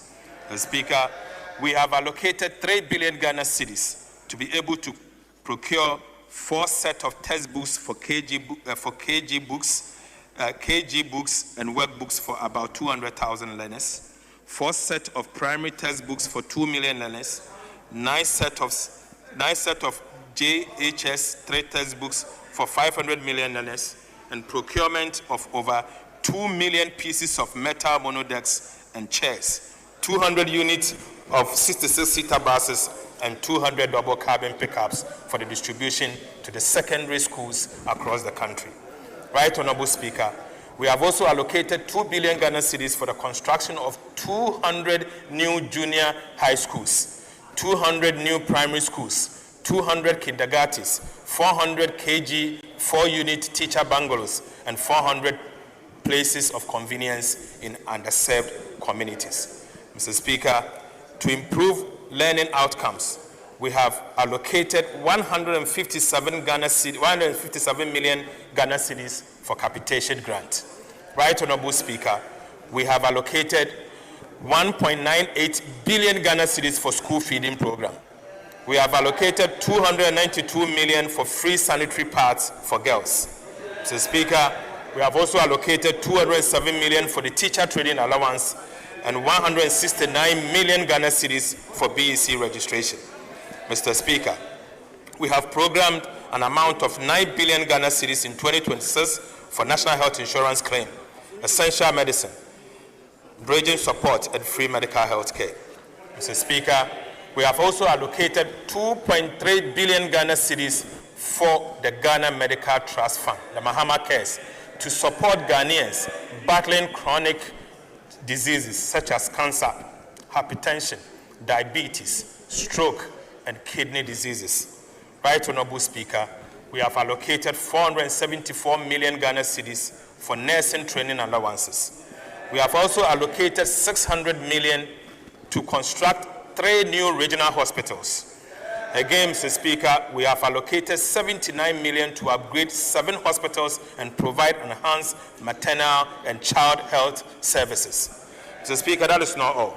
We have allocated 100 million Ghana cedis to complete 10 Agenda 111 hospitals. Mr. Speaker, we have allocated 1.1 billion Ghana cedis for LEAP program to protect the vulnerable. Mr. Speaker, to crowd in finance for women-owned micro, small, medium enterprises, we have provided 401 million Ghana cedis to fully capitalize the Women's Development Bank. Mr. Speaker, 400 million. Mr. Speaker, this is the minimum capital requirement needed to establish a standard commercial bank. Mr. Speaker, to scale skills for jobs at pace, we are allocating 170 million for the National Apprenticeship Program. Right Honorable Speaker, digital skills and SME competitiveness. We are providing 100 million for the National Coders Program and 160 million for the Dumawura Program. Mr. Speaker, we have also provisioned 100 million for monthly allowances to Assembly members. Mr. Speaker, we have allocated 8.9 billion Ghana cedis for the District Assembly's Common Fund, with a minimum of 80% of releases flowing directly to the District Assemblies to execute priority projects. Right Honorable Speaker, we are repeating the 2025 guidelines for spending the 80% in the 2026 allocation going to the District Assemblies. Mr. Speaker, we have allocated an amount of 207 million for the rebasing of GDP and CPI and related activities. Again, Mr. Speaker, we have allocated 150 million Ghana cedis for the National Anti-Illegal Mining Operations Secretariat, NIMOS, for the activities against illegal mining and forest degradation. Mr. Speaker, government has allocated an amount of 20 million Ghana cedis to the film fund as seed money to revive the film industry, such as Kuma Wood and other film associations. Mr. Speaker, we have also allocated 20 million Ghana cedis to the Creative Arts Fund as seed money for the arts, music, fashion, food, and other creative sectors. Mr. Speaker, that is not all. We have allocated 400 million Ghana cedis for the Integrated Recycling and Compost Plant Project, the IRECOPS. Mr. Speaker, an amount of 100 million Ghana cedis has also been allocated for the construction of fishing markets. Right Honorable Speaker, again, an amount of 50 million has been allocated for the purchases of fishing net and outboard motors. We have also allocated 100 million Ghana cedis for the aquaculture development. Mr. Speaker, again, an amount of 500 million Ghana cedis has been allocated for district housing, including resettlement of the Akosombo Dam spillage victims. Mr. Speaker, an amount of 200 million Ghana cedis has also been allocated for the construction of mini stadiums in 3 regions. Mr. Speaker, again, an amount of 150 million has been allocated for the procurement of fire tenders and assorted fire equipment. And finally, Mr. Speaker, an amount of 150 million Ghana cedis has been allocated for the Black Stars to participate in the World Cup. Right Honorable Speaker. Right Honorable Speaker. The 2026 budget statement and economic policy of government is specifically designed to create up to 800,000 new jobs. Mr. Speaker, I repeat, the 2026 budget statement and economic policy of government is specifically designed to create up to 800,000 new jobs. The 63 billion road contracts under the Big Push awarded so far would generate an estimated 490,000 new jobs. Mr. Speaker, this estimation is consistent with the World Bank metrics on job creation from road infrastructure or road investment. Mr. Speaker, The 3 new garment factories will create over 20,000 direct jobs.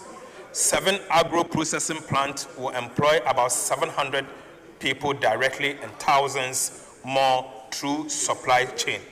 Mr. Speaker, national policy on integrated oil palm development will create 250,000 jobs across the value chain. Mr. Speaker, the farmer service centers would generate thousands in machinery operations, maintenance, and logistics. Right, Honorable Speaker, these investments are not isolated. They are part of an integrated national effort to turn stability into jobs and growth. Right, Honorable Speaker, government is putting real capital behind the private sector, which is the engine of jobs and growth. In this regard, we have capitalized the National Investment Bank and will capitalize the ADB and CBG with 1 billion Ghana cedis before the year ends this year.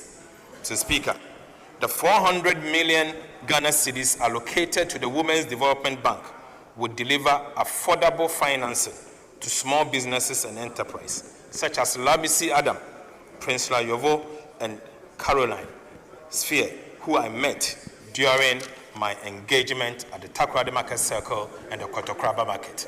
Mr. Speaker, in agriculture, 1.7 billion Ghana cedis is being invested in roads, processing zones, and value chains, value additions. Mr. Speaker, directly where jobs are created and livelihood are improved. Mr. Speaker, the new VAT and income tax reforms will cut businesses, will reduce business costs by 6% and free funds for expansion and job creation. Right, Honorable Speaker, we are building an economy where businesses can grow and employ more. Inflation is down, the city is stable, and the interest rates have fallen sharply.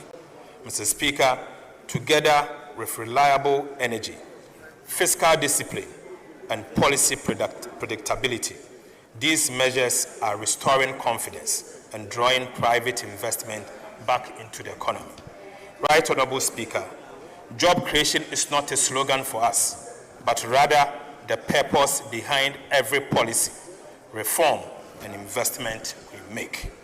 Mr. Speaker, this is how we build the Ghana we want, a nation that produces, exports, and provides decent, lasting work for every Ghanaian living to contribute to its growth. Mr. Speaker, I now go to conclusion. Right, Honorable Speaker, the 2026 budget statement and economic policy. As I conclude, Mr. Speaker, let us take a moment to appreciate how far Ghana has come in just under 10 months. Mr. Speaker, the Mahama administration assumed office on the 7th of January 2025. We inherited an economy crippled by high debt, fiscal recklessness, high inflation, fast depreciating currency, low investor confidence, dwindling foreign direct investment flows, massive uncontrolled corruption that has become endemic, draining public resources and suffocating growth. Mr. Speaker, we also inherited high energy insecurity, high unemployment, and unbearable hardship for almost every Ghanaian household. Right, Honorable Speaker, Ghana was indeed at the bottom of the abyss, a nation in distress with its economy bleeding and its people weary, yet yearning for a government with a courage to turn this around. Mr. Speaker, through decisive leadership, bold reforms, and resilience of the Ghanaian people, we began to turn the tide. Mr. Speaker, the result speaks for itself.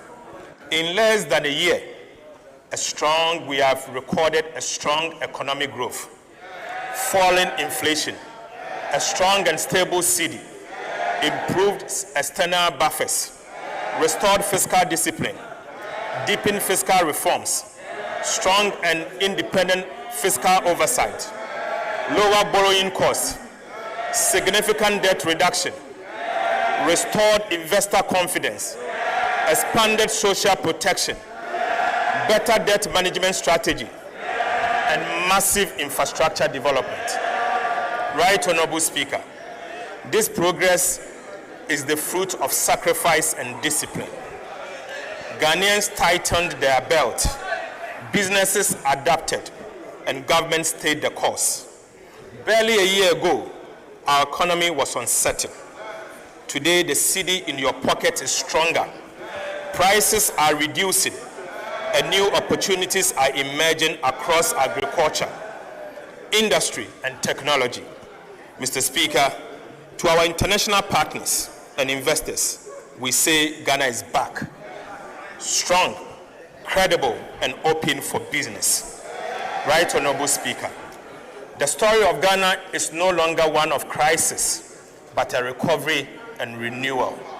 Mr. Speaker, the reforms we have undertaken are not quick fixes. They are the foundation of resilience, competitiveness, and inclusive economy. Right Honorable Speaker, the Mahama administration is not just stabilizing the economy, it is rebuilding a nation. Our commitment to fiscal discipline, social equity, and sustainable growth remains firm. Mr. Speaker, we will protect the gains we have made, consolidate stability, and ensure that no Ghanaian is left behind. Right Honorable Speaker, this budget is more than numbers. It is a message of hope.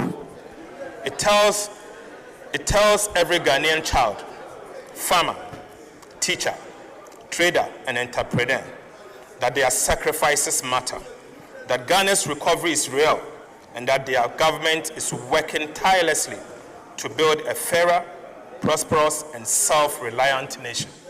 Mr. Speaker, the storm has passed. The foundation is firm. The horizon is bright. Together, Mr. Speaker, under the visionary leadership of President Mahama, the nation builder, we are building the Ghana we want, a Ghana that works for all, thrives in peace, and stands tall once again as the beacon of Africa's renewal. Mr. Speaker, we are indeed race-setting for growth, jobs, and economic transformation. Right Honorable Speaker, I so present. Thank you very much.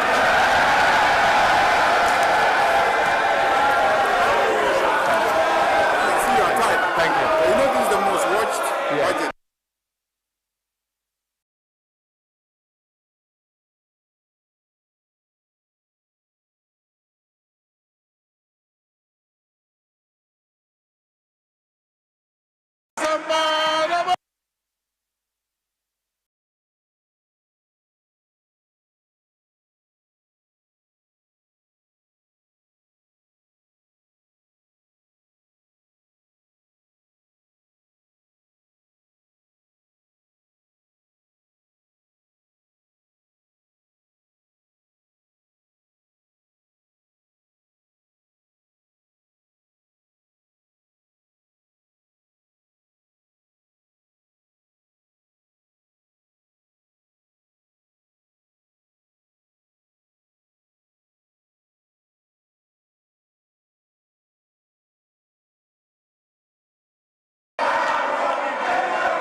Honorable members,